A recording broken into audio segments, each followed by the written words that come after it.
Hey everyone, and welcome back. I'm Chris Halstead, Managing Director of Sales with Brown Harris Stevens, Connecticut, coming to you with an update on what went on in the Lower Fairfield County Market in the month of October.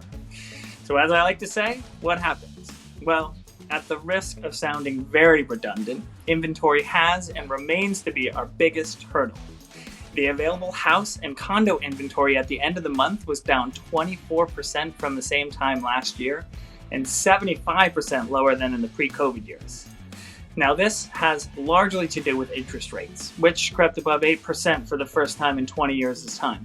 As of the time of this report, the 30-year fixed jumbo mortgage was at 7.5%.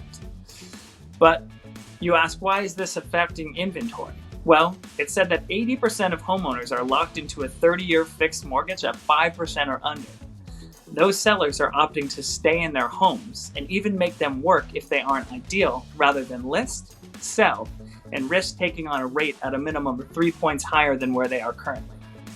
Now, my wife and I are actually a perfect example of that. We're in a house we plan to renovate but can't because HELOC rates are at or are north of 10%. The house is too small for us as is. Normally, we would sell and look for a bigger home, but we have a 2.5% 30-year fixed mortgage. We aren't willing to part with that rate, so are essentially stuck in a house that isn't optimal for us. Now, interestingly though, rates don't seem to be impacting those buyers who are in market. Even though closings are down considerably from a year ago, only 395 in the month, down 18% from the same month last year, the market still remains very competitive. The average list to sale price ratio for houses in the month was 104.1%. Now that's the 8th consecutive month that number has been north of 101%. And an astonishing 57% of houses closed above the asking price. We also saw a big jump in the median home closing price in October, which was up to $1,040,000, which is a 17% year-over-year increase.